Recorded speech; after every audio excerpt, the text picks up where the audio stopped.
bawah. Okey. Tak apa kau ni belakang ni. Kau nak suruh kami duduk alik sana. Tak apa kau. Duduk alik tu sikit lah kan. Kita gesek sikit. Okey.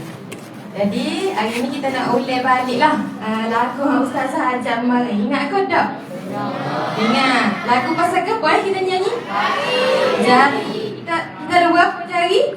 10 jari betul. Cuma nama jari ada 5 sahajalah. Dah ada 5 nama. Okey. Jadi hari ni kita akan ulang balik. Kalau Ustazah nak minta kita nyanyi sambil kiaman boleh tak? Boleh. Kumu kita nyanyi sama-sama.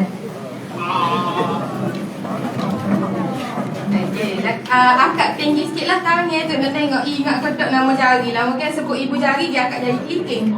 Dah. Akak satu pun dah cukup lah. Dah. Okey, ingat lagi gaya. Ya, ingat. Ingat, okey. Ready kan? Wahid isnan nabda.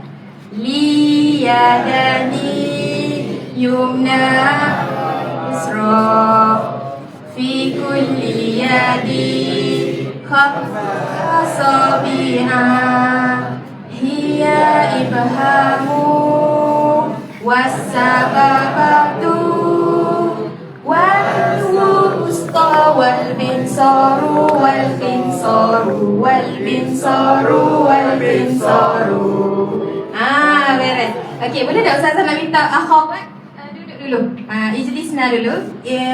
Muslimin jangan duduk tadi. Okey, kita tengok muslimin buat dulu. Okey, boleh? Kita dengar suara muslimin pula. Ingat dah ke tak lagi? Ada ingat, ada tak ingat. Okey, tak apa langsung lah nyanyi sekali dengan awak Okey, wahid isna nabda.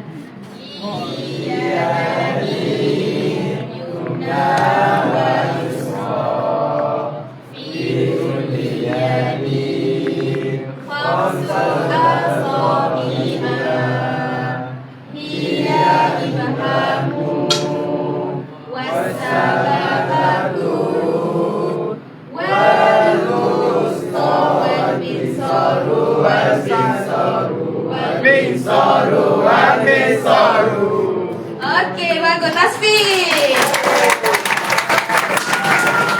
Okey, ijlisu. Okey, perempuan pula. Kumna. Okey. Kita tengok. Boleh lah apa buat dengan ikhwah tadi. Okey, boleh dah? Okey, isti'dad. Wahid isna nabda.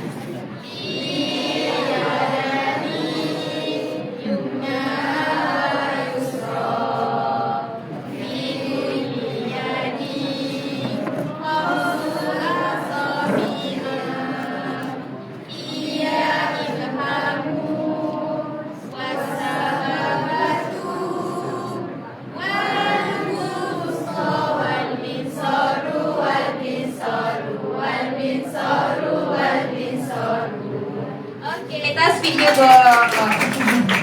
Okey, kira hebat lah tu. Boleh ingat dah sikit-sikit kan. Nanti balik bolehlah cari lagi nama-nama jari tadi kan. Yang penting antum semua ni hebat-hebat belakang kan. Berjaya bertahan sampai hari ni. Boleh? Sekali lagi bagi tasbih yang paling kuat untuk diri sendiri.